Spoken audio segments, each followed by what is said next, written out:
پاکستان کا 73واں جشن آزادی، زندہ دل قوم نے دھرتی سجا دی۔ Greater Iqbal park, C V U اور دیگر مقامات پر آسمان روشنیوں سے جگمگایا۔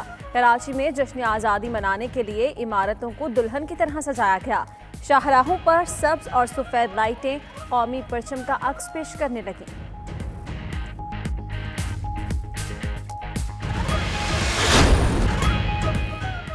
باب خیبر، گھنٹہ گھر اور دیگر تاریخی عمارتیں بھی سج گئیں۔ جمرود میں تاریخی باب خیبر پر آسمان روشن ہو گیا۔ فیصل آباد میں دیگر سرکاری اور غیر سرکاری عمارتوں پر بھی چراغاں۔ اسلام آباد، سرگودا، سیالکوٹ اور دیگر شہروں میں بھی عمارتیں برقی کمکموں سے روشن۔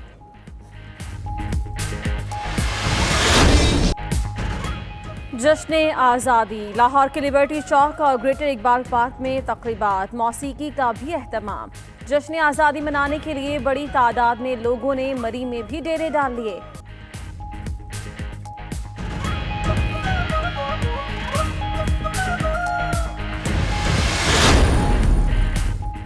ہم پاکستانی ہیں، پاکستان ہمارا ہے۔ جشن آزادی پر کشمیریوں کا نعرہ ہے۔ پاکستان کے یوم آزادی کو جشن آزادی کے طور پر منانے کے پیغامات۔ 15 اگست کو بھارتی یوم آزادی یوم سیاہ کے طور پر منانے کے بھی اعلانات۔ پاکستان کے جشن آزادی پر سعودی عرب کا تہنیتی پیغام۔ سعودی سفیر نواف بن عبد سعید المالکی نے اردو میں جشن آزادی کی مبارکباد پیش کی۔ پاکستان کی ترقی اور خوشحالی کی دعا بھی کی۔ پاکستان اور پاکستان کی عوام کو ہمارے برادرانہ ملک سعودی عربیہ کے ساتھ تعلقات پر فخر ہے، اور یہ تعلقات ہسٹورک ہیں، بہت اہم ہیں، بہترین ہیں اور بہترین رہیں گے انشاءاللہ۔ جہاں تک چیف آف آرمی اسٹاف کے دورے کا تعلق ہے، یہ ایک آلریڈی پلانڈ دورہ تھا، جو بیسیکلی ایک ملٹری ٹو ملٹری ہمارے جو تعلقات چلتے رہتے ہیں اس کے ساتھ منسلک ہے۔ پاک سعودی تعلقات بہترین ہیں اور بہترین رہیں گے۔ Army chief general Qamar Javed Bajwa کا رواں ہفتے سعودی عرب کا دورہ پہلے سے شیڈول تھا۔ D G I S P R major general Babar Iftikhar کی میڈیا کو بریفنگ، بولے سی پیک کی سیکیورٹی پر کوئی سمجھوتہ نہیں ہوگا۔ چودھری برادران کی سعودی عرب کے متعلق وزراء کے بیانات پر تنقید۔ شجاعت حسین پرویز الہی کہتے ہیں پاک سعودی تعلقات میں احتیاط برتنی چاہیے تھی، ہر چیز ہر وقت پبلک کرنے کی نہیں ہوتی، وہاں جا کر خاموشی سے بات کیوں نہیں کی گئی؟ یہ کون سی ڈپلومیسی ہے کہ گھر بیٹھ کر شور مچانا شروع کر دیا؟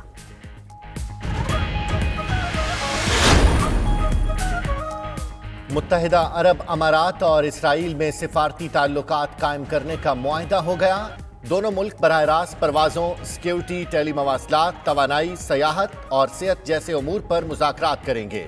یو اے ای، اردن اور مصر کے بعد اسرائیل کو تسلیم کرنے والا تیسرا عرب ملک بن گیا۔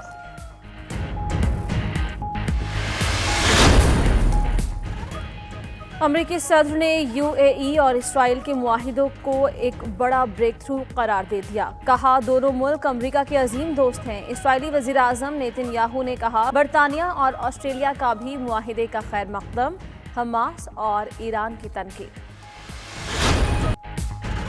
کراچی کے عوام کی مشکلات کا احساس ہے، کراچی کو تنہا نہیں چھوڑیں گے۔ وزیر اعظم عمران خان کی فاروق نسیم اور عمران اسماعیل سے گفتگو۔ ملاقات میں بارشوں کے بعد سندھ کی صورتحال اور خصوصاً کراچی کے معاملات پر غور۔ عمران اسماعیل کہتے ہیں وزیر اعظم نے کراچی کی صورتحال پر اظہار تشویش کیا۔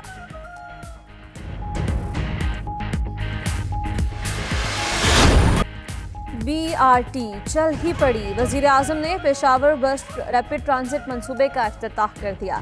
عمران خان کہتے ہیں بی آر ٹی پر وہ غلط، پرویز خٹک ٹھیک تھے، انہیں منصوبے پر تحفظات تھے، آج خٹک کو خراج تحسین پیش کرتے ہیں۔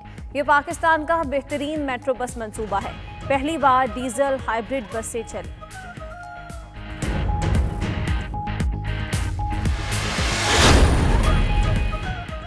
مسجد وزیر خان کے تقدس کی پامالی، سیشن عدالت کا سبا قمر، بلال سعید اور دیگر کے خلاف قانون کے مطابق مقدمہ درج کرنے کا حکم۔ ادھر محکمہ اوقاف نے پنجاب بھر کی وقف مساجد اور وقف مزارات پر فلم اور ڈرامے کی عکس بندی پر پابندی عائد کر دی۔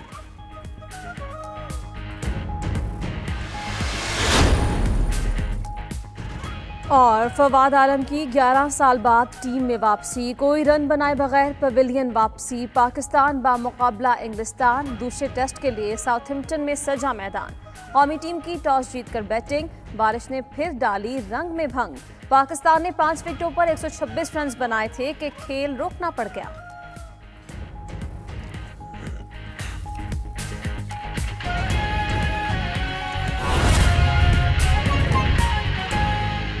آگے بڑھتے ہوئے آپ کو بتائیں کہ پشاور میں جدید سفری سہولت کا منصوبہ BRT تاریخ پر تاریخ کے بعد بالآخر تکمیل کو پہنچ چکا ہے۔ منصوبے کا افتتاح وزیر اعظم عمران خان آج کریں گے۔ اکتوبر 2017 میں 6 ماہ میں تکمیل کے دعوے کے ساتھ شروع ہونے والا BRT منصوبہ تکمیل کی 7 سے زائد تاریخوں کے اعلان کے بعد 2.5 سال میں مکمل ہوا ہے۔ اس منصوبے کے حوالے سے دیکھیے پشاور سے ممتاز بنگش کی یہ رپورٹ۔ وزیراعظم پاکستان عمران خان خیبر پختونخوا حکومت کے میگا پروجیکٹ BRT کا آج افتتاح کر رہے ہیں۔ یہ منصوبہ اپنی مدت تکمیل کے حوالے سے آغاز سے ہی متضاد دعووں کا شکار رہا۔ اکتوبر 2017 میں کام کے آغاز کے بعد BRT کی تکمیل کے لیے 20 اپریل 2018، 20 مئی 2018، 30 جون اور پھر 31 دسمبر 2018 کی ڈیڈ لائن دی گئی۔ 2019 میں 23 مارچ اور پھر 31 دسمبر کی تاریخ دی گئی۔ 2020 میں صوبائی حکومت منصوبے کی تکمیل کی حتمی تاریخ دینے میں تو محتاط رہی، تاہم جون 2020 میں منصوبے کی تکمیل کا امکان ظاہر کیا جاتا رہا۔ کورونا وائرس کے باعث منصوبہ جون کی بجائے بالآخر اگست 2020 میں مکمل ہو گیا۔ پشاور کے شہریوں کو جس گھڑی کا انتظار تھا وہ آ پہنچی۔ BRT منصوبہ صرف مدت تکمیل کے حوالے سے نہیں بلکہ لاگت کے معاملے پر بھی اپوزیشن کی تنقید اور سیاست کا نشانہ بنتا رہا۔ ممتاز بنگش، 92 نیوز، پشاور۔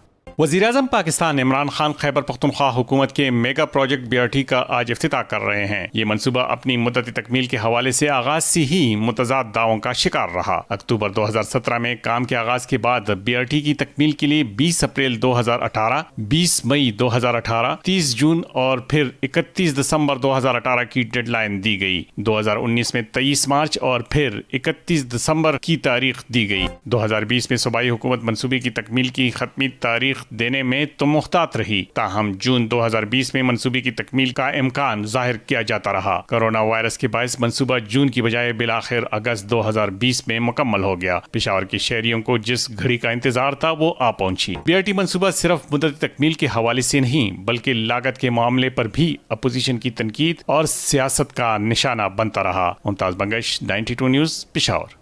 وزیراعظم پاکستان عمران خان خیبر پختونخوا حکومت کے میگا پروجیکٹ BRT کا آج افتتاح کر رہے ہیں۔ یہ منصوبہ اپنی مدت تکمیل کے حوالے سے آغاز سے ہی متضاد دعووں کا شکار رہا۔ اکتوبر 2017 میں کام کے آغاز کے بعد BRT کی تکمیل کے لیے 20 اپریل 2018، 20 مئی 2018، 30 جون اور پھر 31 دسمبر 2018 کی ڈیڈ لائن دی گئی۔ 2019 میں 23 مارچ اور پھر 31 دسمبر کی تاریخ دی گئی۔ 2020 میں صوبائی حکومت منصوبے کی تکمیل کی حتمی تاریخ دینے میں تو محتاط رہی، تاہم جون 2020 میں منصوبے کی تکمیل کا امکان ظاہر کیا جاتا رہا۔ کورونا وائرس کے باعث منصوبہ جون کی بجائے بالآخر اگست 2020 میں مکمل ہو گیا۔ پشاور کے شہریوں کو جس گھڑی کا انتظار تھا وہ آ پہنچی۔ BRT منصوبہ صرف مدت تکمیل کے حوالے سے نہیں بلکہ لاگت کے معاملے پر بھی اپوزیشن کی تنقید اور سیاست کا نشانہ بنتا رہا۔ ممتاز بنگش، 92 نیوز، پشاور۔